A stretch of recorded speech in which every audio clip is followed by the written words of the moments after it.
Everyone, मेरा नाम है प्रशांत और आज हम लोग करने वाले हैं नेशनल इनकम। कुछ बेसिक कॉन्सेप्ट्स और थोड़ा अकाउंटिंग भी देखने वाले हैं आज हम लोग। ठीक है, तो चलिए शुरू करते हैं। सबसे पहले देखिए नेशनल इनकम होता क्या है। तो नेशनल इनकम जो होती है, एक मिनट, नेशनल इनकम क्या है कि जैसे किसी भी कंट्री में सारे लोगों की इनकम है। कुछ लोग वेजेस कमाते हैं, कुछ लोग सैलरी से कमाते हैं, कुछ लोग अपना बिजनेस करते हैं। तो नेशनल इनकम एस्टिमेट करने का मतलब ये है कि मतलब कंट्रीज क्या करती हैं, गवर्नमेंट की वहाँ के जितने भी सिटीजन्स हैं, जितने भी लोग हैं, उन सबकी इनकम को टोटल करके कैलकुलेट करने की कोशिश करती हैं। ठीक है, तो नेशनल इनकम होता क्या है, ये total value of final goods and services produced by the country in certain year, यानी कि एक साल के भीतर, एक साल के अंदर टोटल वैल्यू, मतलब जो फाइनल गुड्स बने हुए हैं, गुड्स एंड सर्विसेज, उसकी फाइनल वैल्यू को लिया जाता है और ड्यूरिंग द एक सर्टेन ईयर के अंदर, एक साल के भीतर, एक पर्टिकुलर कंट्री के अंदर जितने भी गुड्स एंड सर्विसेज बने हैं उसकी फाइनल वैल्यू को नेशनल इनकम में काउंट किया जाता है। The growth of national income helps to know the progress of the country. अब ये जो नेशनल इनकम है, ये जैसे जैसे ग्रो करेगी वैसे वैसे कंट्री की जो प्रोग्रेस है वो भी शो होगी। ठीक है, तो कंट्री की जो प्रोग्रेस है वो दिखाने का एक तरीका है नेशनल इनकम। जितनी ज़्यादा नेशनल इनकम होगी उतनी ज़्यादा कंट्री प्रोग्रेस करेगी। इसके बाद क्या है, अगर हम दूसरे शब्दों में कहें तो total amount of income accruing a country from economic activities in a year's time is known as national income. दूसरे शब्दों में कि जो इनकम अर्न करी जा रही है, अर्न मतलब जो इनकम कमाई जा रही है एक कंट्री में, सारे इकोनॉमिक एक्टिविटीज, जो भी इकोनॉमिक एक्टिविटीज करी जाती हैं, वेजेस कमाना, सैलरी या बिजनेस, तो इसके द्वारा जो भी इनकम होती है एक साल के भीतर, एक साल के टाइम में जो भी इनकम हो रही है, इसको नेशनल इनकम बोला जाता है। नेशनल इनकम में क्या होता है, इसमें पेमेंट होती हैं to all the resources in the form of wages, interest, rent and profits. तो जो भी मतलब इकोनॉमिक एक्टिविटीज होंगी, जो फैक्टर होते हैं प्रोडक्शन के, उसको या तो वेजेस दिया जाएगा, इंटरेस्ट, रेंट या फिर प्रॉफिट दिया जाएगा। इन सबको कैलकुलेट कर लेते हैं तो हमें मिल जाती है नेशनल इनकम। ठीक है, इसके बाद इसका थोड़ा इतिहास देख लेते हैं, इसका थोड़ा बैकग्राउंड देख लेते हैं।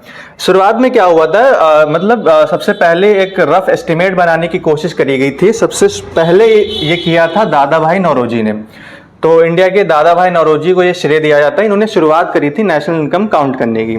तो इन्होंने एक बुक पब्लिश करी थी 1867 से 68 में। बुक का नाम है poverty and un British rule in India. ठीक है, इस बुक का नाम है poverty and un British rule in India. इस बुक में दादा भाई नौरोजी ने पहली बार इंडिया की नेशनल इनकम कैलकुलेट करने की कोशिश करी थी। ठीक है, अब इसमें, इस बुक में इन्होंने एक फेमस अपनी जो थ्योरी है, ड्रेन ऑफ वेल्थ थ्योरी, वो भी इसी बुक में पब्लिश करी गई थी। पहला जो, लेकिन इसके बाद क्या होता है कि ये एक एस्टिमेट था और रफली हुआ था। और इसके बाद जो पहला साइंटिफिक तरीके से जो एस्टिमेट किया गया था नेशनल इनकम का, वो किया था प्रोफेसर VK राव ने 1931 से 32 में। अब इंडियन गवर्नमेंट जो है एस्टिमेट करती है नेशनल इनकम को, जो पहली बार करती है 1948 से 49 में। 1948 से 49 में जो हमारी इंडियन गवर्नमेंट है वो पहली बार प्रॉपर तरीके से नेशनल इनकम को कैलकुलेट करने की कोशिश करती है। और ये किया जाता है मिनिस्ट्री ऑफ कॉमर्स के अंडर, जो हमारा वाणिज्य मंत्रालय है उसके अंदर में ये नेशनल इनकम कैलकुलेट करी जाती है। नेशनल इनकम कमेटी बनाई गई थी 1949 में, जिसके चेयरमैन थे डॉक्टर PC। ठीक है, PC महालनोबिस। ठीक है, तो PC महालनोबिस जो है वो नेशनल इनकम, ये जो कमिटी है नेशनल इनकम कमेटी, ये सेटअप करी गई थी 1949 में। और इसके जो चेयरमैन थे वो डॉक्टर PC महालनोबिस हैं। डॉक्टर PC महालनोबिस को एक और नाम से जाना जाता है, ये फादर ऑफ ग्रीन रेवोल्यूशन के नाम से भी जाने जाते हैं। फादर ऑफ ग्रीन रेवोल्यूशन के नाम से जाने जाते हैं। ठीक है, रेवोल्यूशन।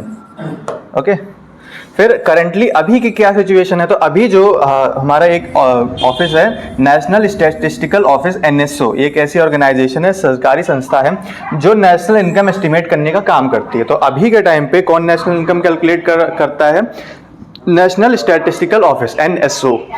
ठीक है, ये पब्लिश करता है नेशनल अकाउंट स्टैटिस्ट एनुअली, मतलब जो भी डेटा होता है नेशनल इनकम का वो हर साल एनुअली ये ऑर्गेनाइजेशन पब्लिश करती है। और ये ऑर्गेनाइजेशन किस मिनिस्ट्री के अंडर में है, तो ये है ministry of statistics and programme implementation. इस मिनिस्ट्री के अंडर में आता है NSO और NSO का काम होता है नेशनल इनकम से रिलेटेड डेटा पब्लिश करने का। अब आगे बढ़ते हैं।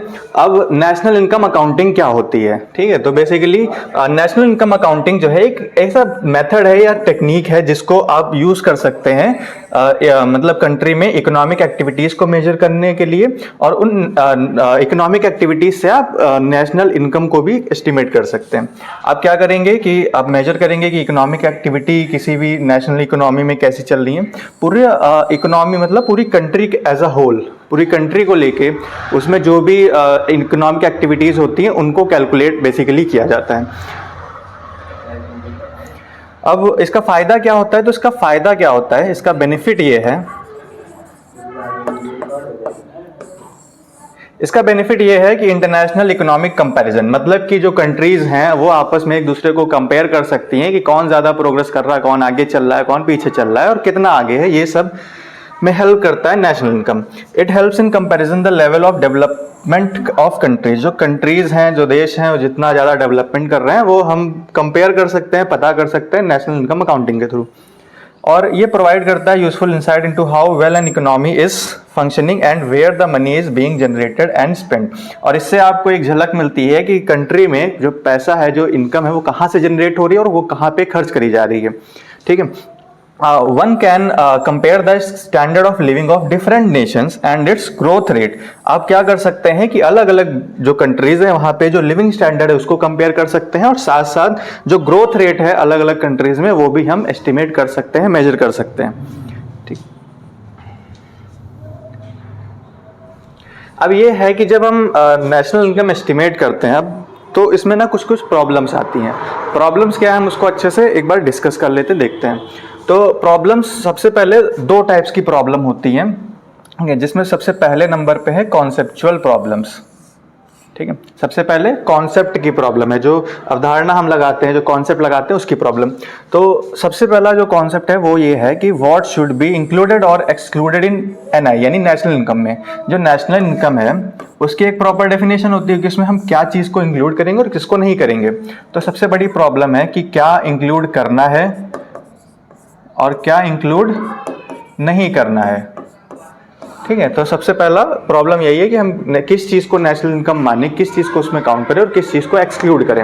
मेजर पहली प्रॉब्लम ये, जैसे कि एग्जांपल दिया गया है, विच एक्टिविटीज ऑफ फॉरेन फर्म्स और the government should be considered productive. यानी जो फॉरेन फर्म्स हैं, जो बाहर से कंपनी आके काम कर रही हैं, या फिर जो गवर्नमेंट है, कई सारी एक्टिविटीज़ करती हैं, बहुत सारे काम होते हैं इनके, बट इनके कौन से काम को हम प्रोडक्टिव मानेंगे और कौन से काम को अनप्रोडक्टिव, क्योंकि जो प्रोडक्टिव काम होंगे वही सिर्फ नेशनल इनकम में जुड़ने वाले हैं, ठीक है। अब जो हाउस होल्ड हैं, हाउस होल्ड की सर्विसेज, ठीक है, हाउस होल्ड की सर्विसेज जैसे हाउस वाइफ्स होती हैं, होम मेकर्स होती है, तो उनकी जो सर्विसेज होती हैं उनको भी एक्चुअल में काउंट नहीं किया जाता, क्योंकि बेसिक हो सकता है उनको प्रोडक्टिव नहीं माना जाता है। अब ये क्या होते हैं, not included as there is no income. जो भी हाउस होल्ड के वर्क्स होते हैं, जो घरों में काम होते हैं, उनको नेशनल इनकम में नहीं काउंट किया जाता है, क्योंकि उनको प्रोडक्टिव माना ही नहीं जाता है। No price and no market for service rendered for the household work done.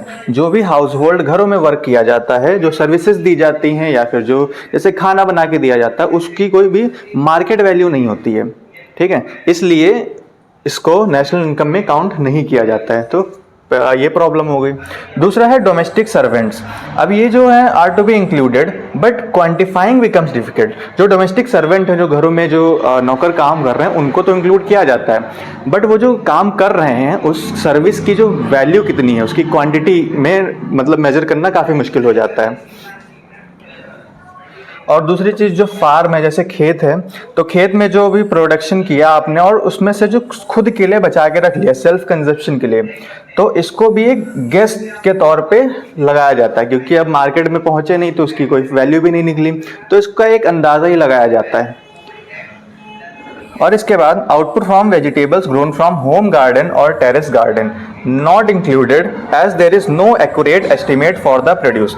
दूसरी चीज़, अगली चीज़ ये है कि अगर आप अपने घर में टेरेस पे या गार्डन में कुछ भी उगा रहे हैं, कोई सब्जियां उगा रहे हैं, कोई फल फूल उगा रहे हैं, तो उसकी भी कोई, इसको भी इंक्लूड नहीं किया जाता है। क्यों नहीं किया जाता है? क्योंकि इसका भी कोई एक्यूरेट एस्टिमेट नहीं होता है कि जो आपने प्रोड्यूस किया है उसका एस्टिमेट, उसकी वैल्यू कितनी है। फिर दूसरी प्रॉब्लम क्या है? दूसरे नंबर पे जो प्रॉब्लम है वो है प्रैक्टिकल और स्टैटिस्टिकल प्रॉब्लम। ठीक है, जो प्रैक्टिकल जब हम कैलकुलेट करने जाते हैं तब जो प्रॉब्लम आती है, या फिर डेटा से रिलेटेड, स्टैटिस्टिक्स मतलब डेटा से रिलेटेड जो भी प्रॉब्लम होती है उसको स्टैटिस्टिकल प्रॉब्लम बोलते हैं। तो जैसे कि एक एग्जांपल के तौर पे बताया, जैसे स्मॉल शॉपकीपर्स हैं, कैजुअल वर्कर्स हैं, तो ये भी कोई भी प्रॉपर रिकॉर्ड नहीं रखते हैं अपनी इनकम का।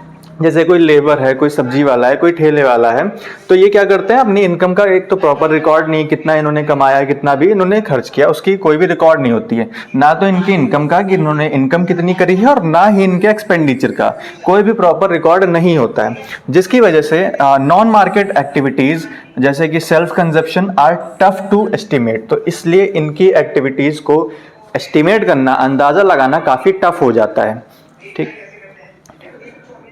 अब अगला है reliable information is not available due to illiteracy. ठीक है, तो ज़्यादातर जो ऐसे कैजुअल वर्कर हैं, जो स्मॉल शॉपकीपर होते हैं, इसमें ज़्यादातर, या गांव में तो ज़्यादा रेट होता है, शहरों में थोड़ा कम है, बट है, तो इलिटरेसी यानी इलिटरेसी की वजह से इसका थोड़ा मतलब डेटा लेना काफ़ी मुश्किल हो जाता है। ठीक है, और प्रॉपर इन्फॉर्मेशन भी अवेलेबल नहीं होती है। जो स्टैटिस्टिकल स्टाफ है वो untrained and inefficient large regional diversity. अगर आप जैसे डेटा लेने के लिए भेज भी रहे हैं, जैसे एनएसओ है, ये अपने एम्प्लॉयज़ को भेजता है डेटा इकट्ठा करने के लिए, अब उनको काफ़ी बड़े लेवल पे ट्रेनिंग देनी पड़ेगी, क्योंकि इंडिया में डाइवर्सिटी बहुत ज़्यादा है, लैंग्वेज बहुत ज़्यादा है, कल्चर अलग अलग है, तो उसमें काफ़ी ज़्यादा प्रॉब्लम आती है, क्योंकि एक तो लैंग्वेज और कस्टम्स यानी जो भी तौर तरीके ट्रेडिशंस होते हैं ये अलग अलग हैं। तो इसकी वजह से एक प्रॉब्लम क्रिएट हो जाती है computing the estimates issue with multiple counting. इससे क्या हो जाता है, मल्टीपल काउंटिंग के भी इशू आते हैं और प्रॉपर डेटा अवेलेबल ना होने की भी गड़बड़ी रहती है। ठीक है,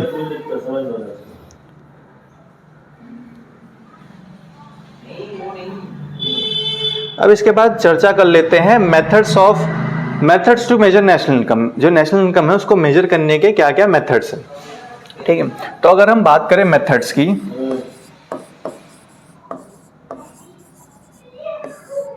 तो हमारे पास 3 मेथड्स हैं बेसिकली। पहला मेथड है जिसको बोलते हैं वैल्यू एडेड मेथड।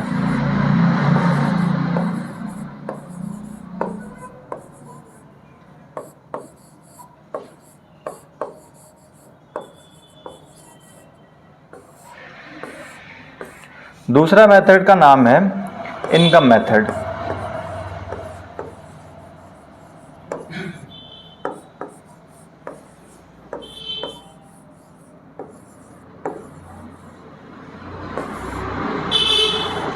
और जो थर्ड मेथड है इसका नाम है एक्सपेंडिचर मेथड।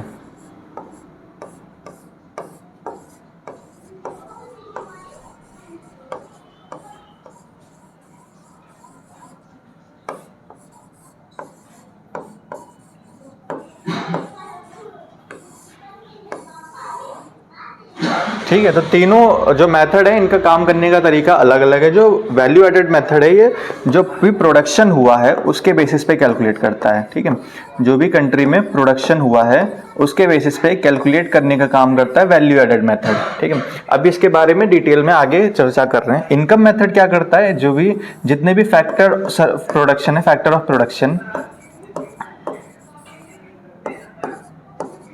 तो इनको जो भी पेमेंट किया जाता है उस पेमेंट को काउंट करता है। ठीक है, इसमें बेसिकली आ जाता है फैक्टर पेमेंट।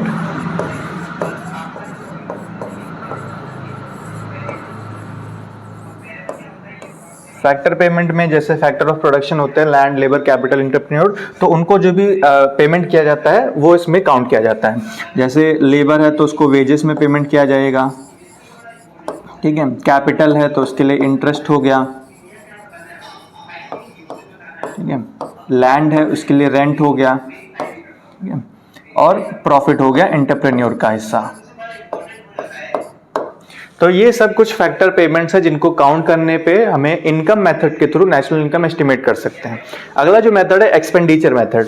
तो अब देखिए किसी भी कंट्री में जो भी लोग रहते हैं, चाहे वो लोग हों, चाहे वो फर्म्स हो, चाहे गवर्नमेंट हो, वो कुछ ना कुछ एक्सपेंडिचर करेंगी। तो एक्सपेंडिचर मेथड में क्या होता है कि जो भी एक्सपेंडिचर किया गया है अलग अलग सेक्टर्स के द्वारा उसको मतलब क्या बोलते हैं, एस्टिमेट कर लिया जाता है, कितना गवर्नमेंट के द्वारा स्पेंड किया गया, कितना हाउस होल्ड्स के द्वारा, कितना फर्म्स के द्वारा। और कुछ पैसा हो सकता है सेव कर लिया गया हो, कुछ हो सकता है इन्वेस्ट कर लिया गया हो। इसके थ्रू हम इन एक्सपेंडिचर मेथड से नेशनल इनकम कैलकुलेट करते हैं। ठीक है, अब थोड़ा इसके बारे में डिटेल से।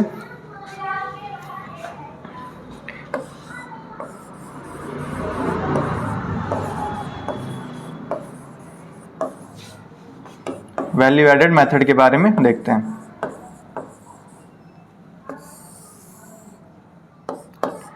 वैल्यू एडेड मेथड में क्या होता है कि जितने भी अलग अलग सेक्टर्स हैं, जैसे 3 सेक्टर्स होते हैं, बेसिकली 3 सेक्टर्स, जिसमें एक है प्राइमरी सेक्टर,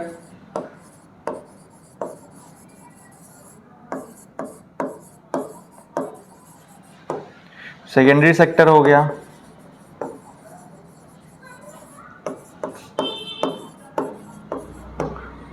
और टर्सरी सेक्टर हो गया, जिसको सर्विस सेक्टर भी बोला जाता है।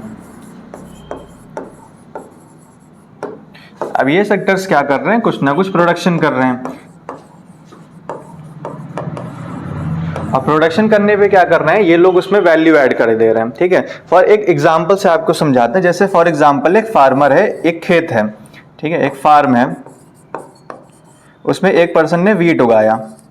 ठीक है, अब ये वीट उगाएगा, जब ये आगे अगले पर्सन को ट्रांसफर करेगा, जैसे फॉर एग्जांपल ये पर्सन ए था जिसने इस वीट को उगाया, आगे जाके पर्सन बी होगा जो इस वीट को प्रोसेस करके इससे आटा बना देगा, इससे फ्लोर बोलते हैं। ठीक है, आटा बना देगा। तो अब क्या किया कि इस जो पर्सन बी है, इसने इस वाले में कुछ ना कुछ वैल्यू ऐड करी। फॉर एग्जाम्पल जैसे वीट है, इसका प्राइस मान लीजिए 10 रुपीज पर केजी है। ठीक है, अब जब ये इससे आटा बनाएगा, फ्लोर बनाएगा, तो उसमें कुछ इसकी वैल्यू तो बढ़ जाएगी। अब ये जो आटा है ये 10 रुपए किलो नहीं रहेगा, इसकी वैल्यू बढ़ जाएगी। तो जितनी भी वैल्यू इसने बढ़ाया, इसी को बोलते हैं वैल्यू एडेड। ठीक है, जो और जितनी वैल्यू इसने बढ़ाया वही इस बी पर्सन की इनकम होगी। फॉर एग्जाम्पल इस आटे को ये 15 रुपीज पर केजी बेच रहा है। ठीक है, तो ये जो 5 रुपए यहाँ पे ऐड हुए हैं, ये आगे जाके यही इसी को बोला जाता है वैल्यू एडेड। अब ये मान लीजिए और आगे इसको ट्रांसफर करता है, पर्सन सी है जो क्या कर रहा है, इस आटे से इसको कन्वर्ट करके ब्रेड में कन्वर्ट कर दे रहा है। तो जब ब्रेड में कन्वर्ट कर रहा है तो अब इसमें और वैल्यू ऐड हो गई। तो हर एक स्टेप पे वैल्यू जो है वो ऐड होती चली जाती है, और इस एडेड वैल्यू को जब हम ऐड कर लेते हैं, कैलकुलेट कर लेते हैं, तो ये वैल्यू एडेड मेथड के थ्रू हमें नेशनल इनकम का एस्टिमेट प्रोवाइड कर देता है। और इसका फॉर्मूला वगैरह थोड़ा बहुत देख लेते हैं।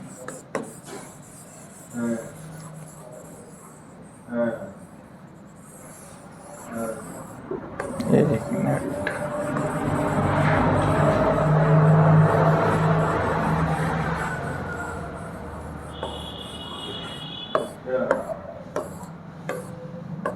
ठीक है। इसमें क्या करते हैं कि इसमें जीवीए कैलकुलेट करते हैं। जीवीए क्या होता है, ग्रॉस वैल्यू एडेड। इसका फुल फॉर्म क्या होता है, gross value added.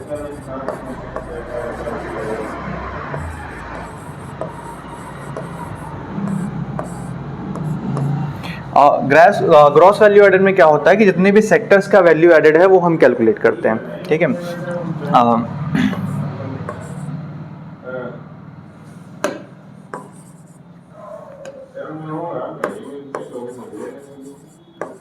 Value sorry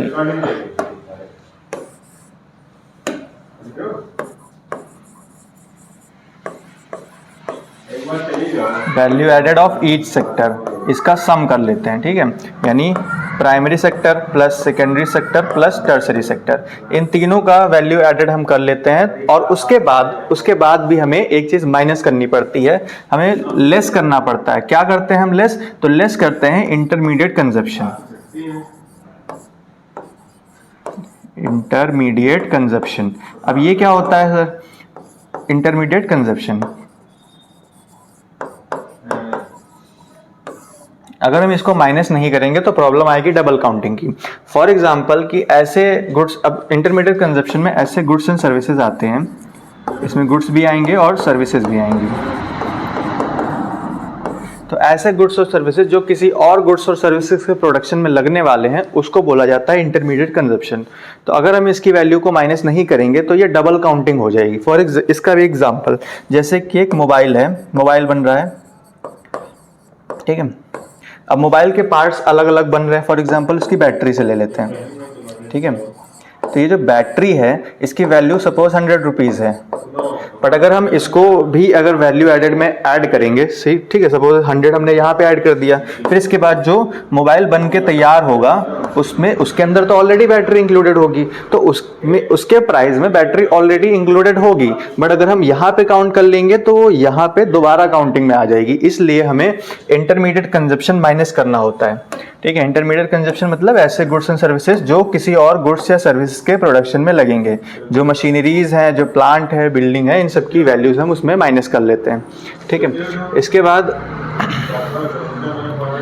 अगले मेथड पे आते हैं। अगले मेथड का जो नाम है, इसका क्या नाम है, इनकम मेथड, सॉरी। तो हाँ, हमारा वैल्यू एडेड मेथड कंप्लीट हुआ। वैल्यू एडेड में आपने जब, हाँ सॉरी, ग्रॉस वैल्यू जब एडेड आपने सारे सेक्टर्स की जब इनकम को जोड़ दिया तब ये जीडीपी एमपी बन गया, ठीक है, जीडीपी एमपी।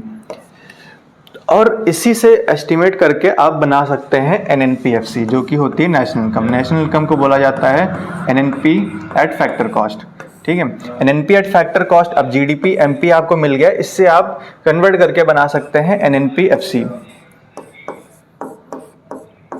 कैसे करेंगे, तो यहाँ पे ग्रॉस डोमेस्टिक प्रोडक्ट है, यहाँ पे नेट नेशनल प्रोडक्ट है। ग्रॉस से नेट बनाना है, इसलिए इसमें क्या बोलते हैं, डेप्रिसिएशन को एडजस्ट करना पड़ेगा। डोमेस्टिक से नेशनल बनाना पड़ेगा, इसलिए जो net factor income from abroad है उसको ऐड करना पड़ेगा। और मार्केट प्राइस से आपको फैक्टर कॉस्ट पे जाना है, यानी कि जो इनडायरेक्ट टैक्सेस होते हैं, नेट इनडायरेक्ट टैक्सेस एनआईटी, इसको भी एडजस्ट करना पड़ेगा। इन तीन चीजों को एडजस्ट करके आप डायरेक्ट जीडीपी एमपी से नेशनल इनकम पे पहुंच सकते हैं, ठीक है। अब जो हमारा अगला मेथड है वो है इनकम मेथड।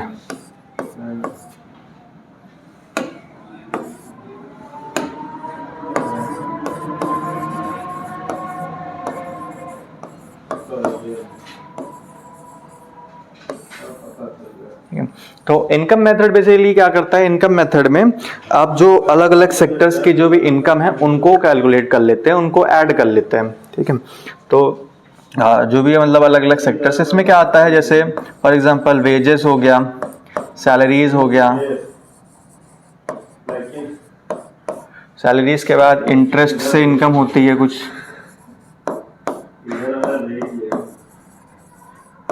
रेंट हो गया, या इस तरह की जितनी भी इनकम्स हैं हम उसको ऐड कर लेते हैं। अब जो भी मतलब ये सारी चीज़ें दी है, इसके अंदर भी काफ़ी डिटेलिंग में दिया है, बट इतना डिटेल में जानने की ज़रूरत नहीं है। हम ऊपर ऊपर से देख सकते हैं कि इनकम मेथड में सारी इनकम को कैलकुलेट कर लिया जाता है और उसके बाद एडजस्टमेंट करके आप नेशनल इनकम पे पहुँच सकते हैं, ठीक है। अब इनकम मेथड के बाद अगला जो मेथड है इसे बता देते हैं।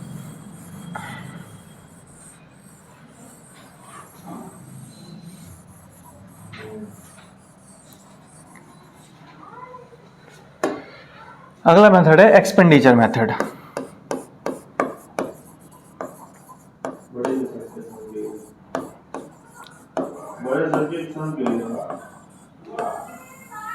एक्सपेंडिचर मेथड में क्या होता है कि अलग अलग सेक्टर्स जो भी एक्सपेंडिचर करते हैं उसको कैलकुलेट किया जाता है, उसको ऐड किया जाता है। फॉर एग्जांपल जो हाउस होल्ड सेक्टर है वो एक्सपेंडिचर करेगा, हाउस होल्ड एक्सपेंसेस का खर्चा जोड़ा जाता है। इसके बाद जो क्या नाम है, ग्रॉस फिक्स्ड कैपिटल फॉर्मेशन, ये लिया जाता है, मतलब जो भी पैसा आप इन्वेस्ट कर रहे हैं वो ग्रॉस फिक्स्ड कैपिटल फॉर्मेशन, ये भी एक टाइप का एक्सपेंडिचर हो गया, जीडीएफसी बोला जाता है।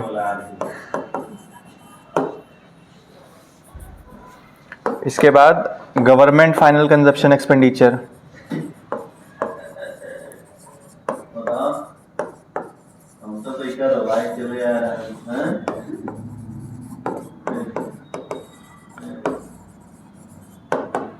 और इसके बाद नेट एक्सपोर्ट्स लिया जाता है, जिसको आप शो करते हैं x - m से। एक्स स्टैंड्स फॉर, एक्स का मतलब एक्सपोर्ट्स और एम का मतलब इम्पोर्ट्स, ठीक है।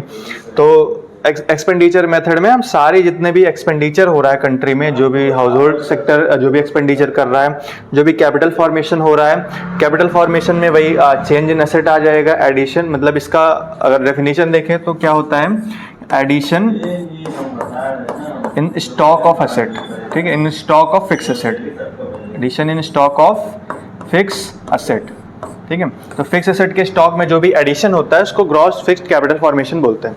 अब इसके बाद गवर्नमेंट फाइनल एक्सपेंडिचर, गवर्नमेंट भी जो है कुछ ना कुछ एक्सपेंडिचर करती है, कुछ सर्विसेज प्रोवाइड करती है जो सबके बेनिफिट के लिए होते हैं, जैसे रोड्स बनवाना, हाईवे बनवाना, हॉस्पिटल बनवाना, स्कूल्स बनवाना, तो ये सारे गवर्नमेंट फाइनल कंजप्शन एक्सपेंडिचर हो गए।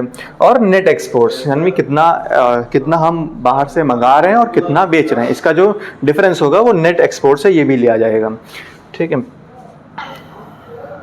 अब इसके बाद देखते हैं जीडीपी, ग्रॉस डोमेस्टिक प्रोडक्ट, ठीक है, ये भी नेशनल इनकम का एक कंपोनेंट है जीडीपी, जिसका फुल फॉर्म है ग्रॉस डोमेस्टिक प्रोडक्ट। तो ग्रॉस डोमेस्टिक प्रोडक्ट होता क्या है, डिटेल में काफ़ी देखने वाला है, जो टोटल वैल्यू, ठीक है, टोटल वैल्यू में यहाँ पे आता है फाइनल वैल्यू, ठीक है, जो फाइनल वैल्यू होती है जिस गुड्स एंड सर्विसेज की, किसकी, गुड्स एंड सर्विसेज की, ठीक है, गुड्स एंड सर्विसेज की फाइनल वैल्यू हो गई प्रोड्यूस्ड इन अ कंट्री, ठीक है, एक कंट्री में प्रोड्यूस हुआ इन 1 ईयर, ठीक है, एक कंट्री के अंदर जो भी गुड्स एंड सर्विसेज प्रोड्यूस हुए उसकी फाइनल वैल्यू और वो भी 1 साल के अंदर जो भी प्रोड्यूस हुए हैं, तो इसको जीडीपी बोलते हैं। GDP refers to the value of goods produced within the geographical territory of the country.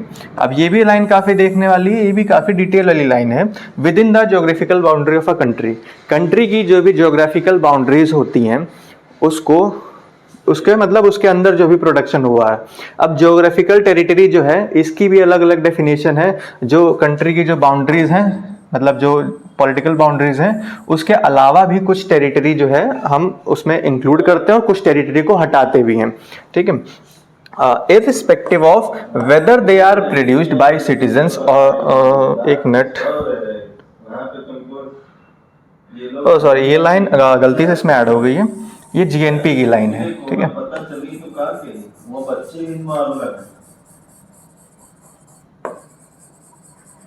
ठीक है। अब क्या है कि it is not to be confused with gross national product और जीएनपी। जीडीपी और जीएनपी दोनों अलग अलग कॉन्सेप्ट हैं, ठीक है तो ये नेशनल इनकम के ही कंपोनेंट सारे, लेकिन दोनों कॉन्सेप्ट अलग अलग हैं।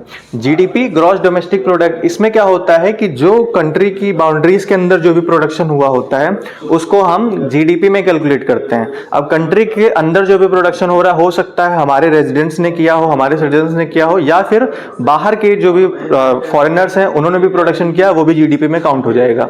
लेकिन जीएनपी में ये चीज नहीं होती। जीएनपी में जो प्रोडक्शन हमारे सिटीजन्स ने, हमारे रेजिडेंट्स ने किया है वही कैलकुलेट होता है। जो लोग बाहर से यहाँ पे आके प्रोडक्शन कर रहे हैं वो माइनस कर दिया जाता है, और जो लोग, हो सकता है हमारे यहाँ के कुछ लोग बाहर काम कर रहे हो तो उसको ऐड कर दिया जाता है, ठीक है। जीएनपी में हमारे ही रेजिडेंट्स की इनकम होती है, बाहर वालों की इनकम को हटा देते हैं, ठीक है। तो जीएनपी से अलग है। जीएनपी में क्या होता है, it take into account the value of goods produced by a country's residents regardless of whether they live inside the country और अब्रॉड। जीएनपी में प्रोडक्शन लिया जाता है, लेकिन वो किसके द्वारा किया गया हो, कंट्री के जो रेजिडेंट्स हैं उनके द्वारा। अब वो रेजिडेंट्स हो सकता है कि इस कंट्री के अंदर हो सकता है कहीं बाहर जाके प्रोडक्शन कर रहे हो, तो उनको जीएनपी में काउंट किया जाता है।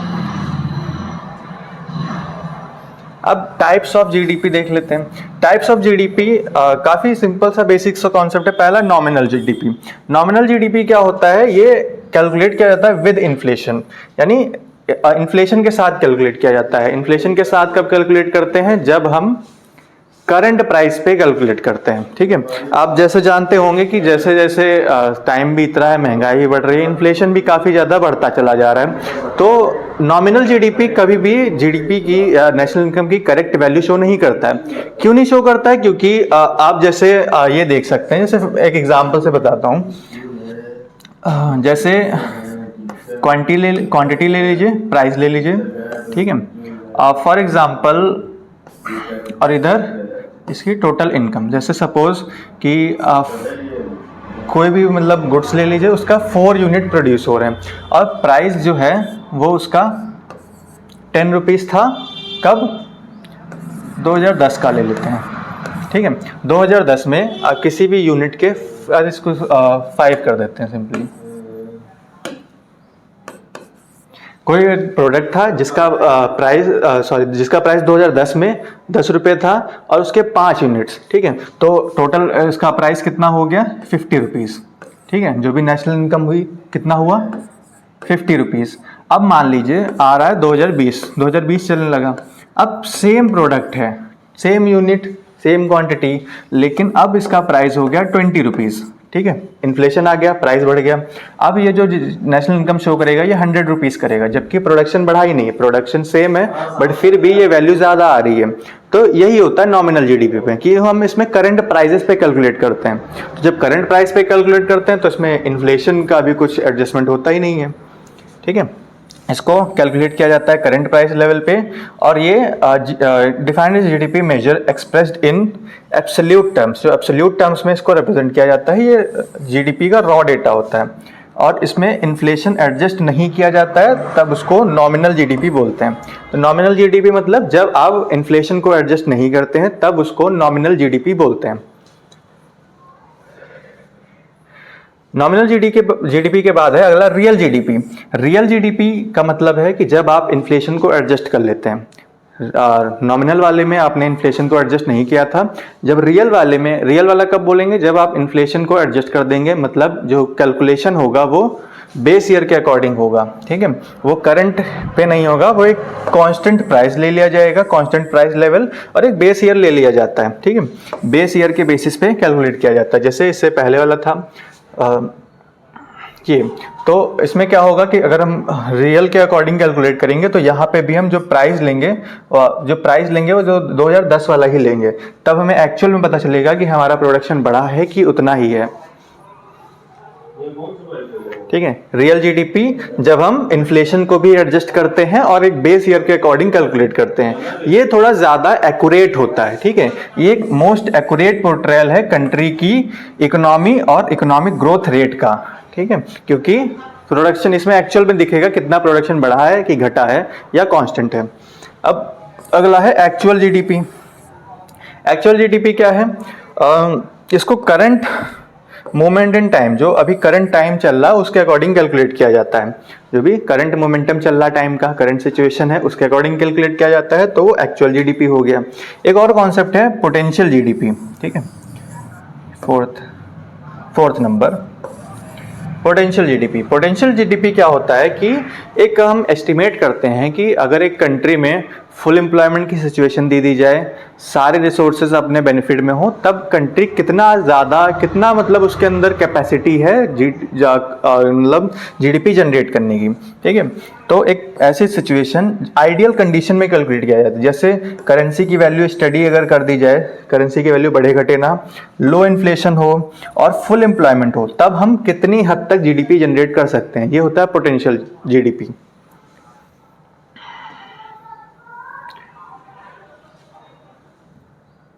अब है जीडीपी डिफ्लेटर। जीडीपी डिफ्लेटर क्या होगा?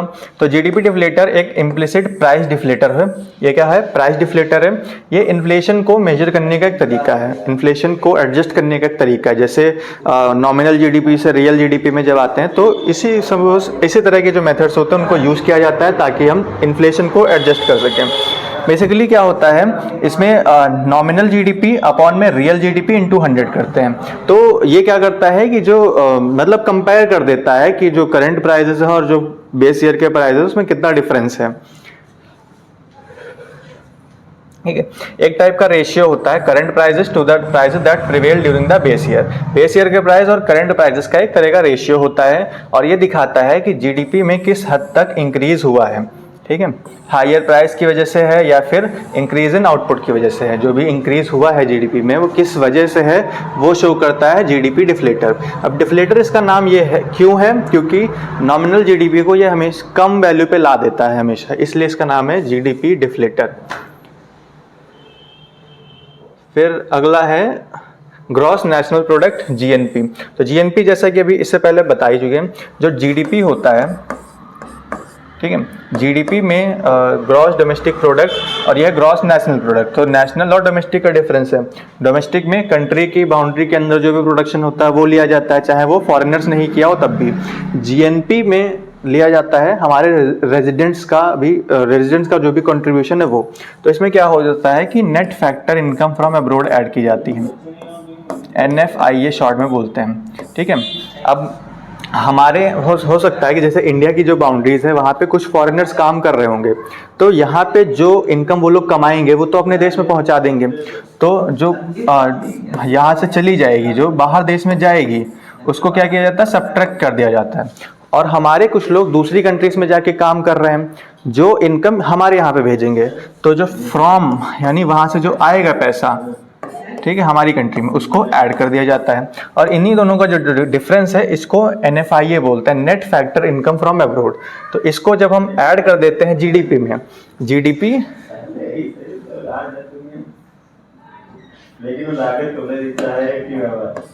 प्लस NFIA, जीडीपी में जब net factor income from abroad add कर देते हैं तब हमें मिल जाता है ग्रॉस नेशनल प्रोडक्ट, GNP, ठीक है।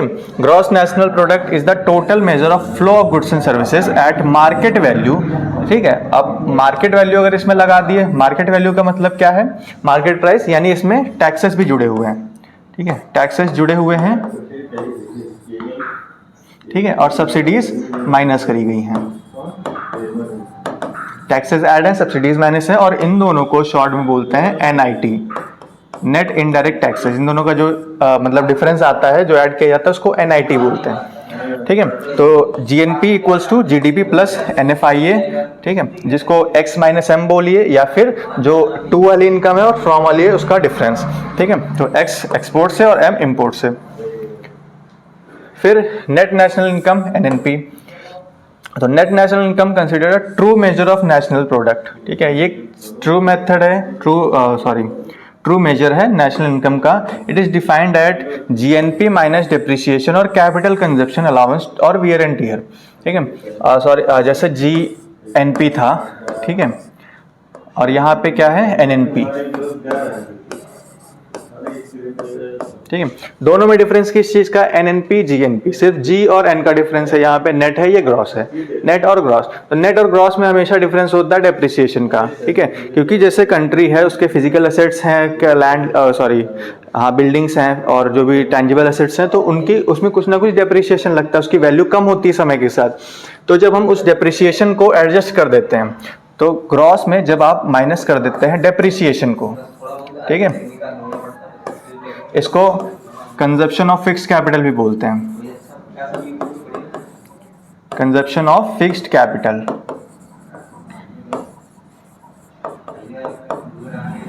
तो इसको जब माइनस कर देते हैं तब आपको मिल जाता है NNP, ठीक है। और मार्केट प्राइस और फैक्टर कॉस्ट का तो वही चीज है। मार्केट प्राइस कब आएगा, जब आप NIT को ऐड कर देंगे, ठीक है, और फैक्टर कॉस्ट कब आएगा, जब इसी चीज को माइनस कर देंगे, ठीक है, ठीक।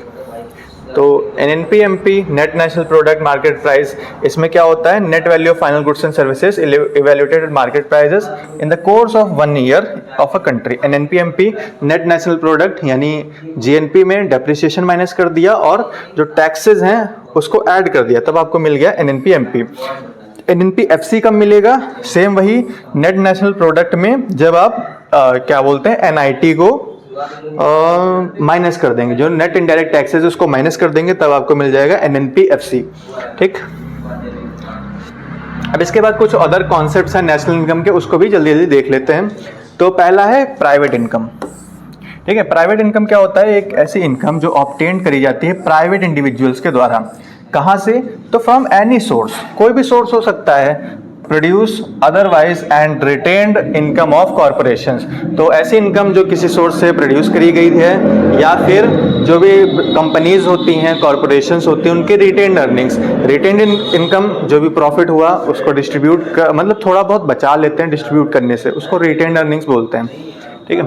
अब प्राइवेट इनकम का फॉर्मूला क्या है, national income NNP eight factor cost, ठीक है, NNP FC लिया, plus transfer payments. Transfer payment जो कहीं बाहर से आती हैं, जिनके बदले में हम कोई भी गुड्स एंड सर्विसेज नहीं देते हैं, ठीक है, जो वन वे पेमेंट्स होते हैं उनको ट्रांसफर पेमेंट बोलते हैं, ठीक है। प्लस इंटरेस्ट ऑन पब्लिक डेब्ट, पब्लिक डेब्ट पे जो भी इंटरेस्ट मिल रहा है, माइनस सोशल सिक्योरिटी और minus profit and surplus of public undertakings. तो इस फॉर्मूले के अकॉर्डिंग आप प्राइवेट इनकम कैलकुलेट कर सकते हैं, ठीक है। दूसरा है पर्सनल इनकम। पर्सनल इनकम क्या है? Is the total income received by individuals of a country from all sources. सारे सोर्सेस को मिला के जो भी कंट्री के इंडिविजुअल्स की इनकम होती है उसको बोलते हैं पर्सनल इनकम, ठीक है। पर्सनल इनकम कभी भी नेशनल इनकम के इक्वल नहीं होती है। क्यों नहीं होती? क्योंकि नेशनल इनकम में कभी भी ट्रांसफर पेमेंट को इंक्लूड नहीं किया जाता है। जो भी ट्रांसफर पेमेंट है, जो वन वे पेमेंट है, जिनके बदले में कोई भी प्रोडक्टिव गुड्स एंड सर्विसेज नहीं दी जा रही हैं, उनको नेशनल इनकम में काउंट नहीं किया जाता है। लेकिन पर्सनल इनकम में इसको काउंट किया जाता है, इसलिए कभी भी पर्सनल इनकम और नेशनल इनकम बराबर नहीं आएगी, ठीक है। इसका क्या फॉर्मूला होता है? National income minus undistributed corporate profits minus profit taxes minus social security contributions plus transfer payment plus interest on public debts. इस फॉर्मूले से पर्सनल इनकम कैलकुलेट हो जाएगी, ठीक है। अगला है डिस्पोजेबल इनकम। डिस्पोजेबल इनकम क्या होता है? तो सिंपल अगर फॉर्मूले से समझें तो डिस्पोजेबल इनकम क्या होती है? जो भी कंजप्शन एक्सपेंडिचर है प्लस सेविंग्स, इसके अकॉर्डिंग भी आ जाएगा। और दूसरा अगर आप पर्सनल इनकम के अकॉर्डिंग देखें तो ये फॉर्मूला यहाँ पे डिस्पोजेबल इनकम इक्वल टू जो आपकी पर्सनल इनकम उधर आई थी उसमें से आपको टैक्सेस माइनस कर देना है। क्यों माइनस कर देना है? क्योंकि जो भी आपकी पर्सनल इनकम है उसका पूरा तो आप खर्चा कर नहीं पाएंगे, कुछ ना कुछ आपको टैक्स देना ही पड़ेगा। तो जब पर्सनल इनकम में से जो भी टैक्सेस हैं डायरेक्ट वाले उनको हटा देते हैं, जो बचती इनकम उसको बोलते हैं डिस्पोजेबल इनकम, जिसको एक्चुअल में आप खर्च कर सकते हैं, ठीक है। फिर है रियल इनकम। रियल इनकम क्या होता है? कि एक ऐसी इनकम जिसको एक्सप्रेस किया जाता है general level of prices of a particular year taken as a base year. यानी जब वही सेम चीज इनकम को जब इन्फ्लेशन के अकॉर्डिंग एडजस्ट कर देते हैं तब हमें मिल जाती है रियल इनकम, ठीक है। जैसे उधर हुआ था वैसे सेम इधर भी है रियल इनकम। तो रियल एनएनपी क्या होता है? NNP for the current year into base year index upon current year index, ठीक है। क्या है? बेस ईयर अपॉन ऊपर current year into NNP, FC ले लीजिए या एमपी ले लीजिए। तो current year upon base year into NNP FC आपको मिलेगा रियल इनकम, ठीक है। मतलब इसमें क्या होगा? इन्फ्लेशन एडजस्ट हो जाएगा क्योंकि आपने बेस ईयर से कंपैरिजन किया है। और last topic green GDP. Green GDP क्या है? कि एक ऐसा टर्म है ग्रीन जीडीपी जिसको एक्सप्रेस किया गया है GDP after adjusting for environmental डिग्रेडेशंस। क्योंकि जैसे जो भी प्रोडक्शन होता है, कभी कोई भी प्रोडक्शन होगा या फैक्ट्री काम कर रही है तो उसमें हमेशा कुछ ना कुछ एनवायरमेंटल कॉस्ट इंक्लूड होती है। एनवायरमेंट को नुकसान होता है, हमारे रिसोर्सेज खत्म हो रहे हैं, पोल्यूशन हो रहा है, तो इन सब चीज़ों को भी एडजस्ट करना ज़रूरी है, ठीक है। तो green GDP is an attempt to measure growth of an economy by subtracting the cost of environmental damages and ecological degradation from GDP concept, ठीक है। और ये पहली बार लाया गया था सिस्टम ऑफ नेशनल अकाउंट्स के द्वारा, ठीक है। इसमें क्या करते हैं कि जो भी हमने जीडीपी बनाई है, जो भी इनकम करी है, उसमें कुछ ना कुछ एनवायरमेंटल डिग्रेडेशन होता है और उसकी एक कॉस्ट होती है। जैसे पोल्यूशन किया हमने, तो पोल्यूशन की वजह से लोगों को दिक्कतें हो रही हैं या उसकी भी मतलब खर्चा लगता है उसको क्लीन करने में, तो उसकी एक कॉस्ट होती है। उस कॉस्ट को जब हम एडजस्ट कर देते हैं जीडीपी में तब हमको मिलता है ग्रीन जीडीपी, ठीक है। The process of environmental accounting involves 3 step. इसमें 3 स्टेप में जो एनवायरमेंटल अकाउंटिंग है वो करी जाती है कि एनवायरमेंट को कितना डैमेज हुआ है वो देखा जाता है। पहला आता है इसमें फिजिकल अकाउंटिंग, दूसरा है मॉनिटरी वैल्यूएशन और फिर किया जाता है इंटीग्रेशन विद नेशनल इनकम, ठीक है। सबसे पहले क्या करेंगे? फिजिकल अकाउंटिंग करेंगे, यानी कि हम पता लगाएंगे कि हमारे पास जो रिसोर्सेज हैं वो कैसे हैं, उसका टाइप्स क्या है, उसका एक्सटेंट यानी उसकी क्वांटिटी कितनी है, ठीक है, उसकी क्वालिटी और क्वांटिटी, ठीक है, और स्पेशल एंड टेम्पोरल टर्म्स में, ठीक है। फिर जो भी मतलब हमने पता लगा लिया कि रिसोर्सेज ये थे, इसके अलग अलग प्रकार थे और इतना डैमेज हुआ, फिर इसकी मॉनेटरी वैल्यू निकालेंगे, ठीक है। कैसे निकालेंगे? कि टेंजिबल था या फिर इनटेंजिबल कंपोनेंट्स, उसके थ्रू उसकी वैल्यू निकालेंगे और फिर जितनी भी वैल्यू आएगी लास्ट स्टेप में क्या करेंगे? उसको जीडीपी में एडजस्ट किया जाएगा, उसको क्या किया जाएगा? इंटीग्रेट किया जाएगा into the gross domestic product, ठीक है।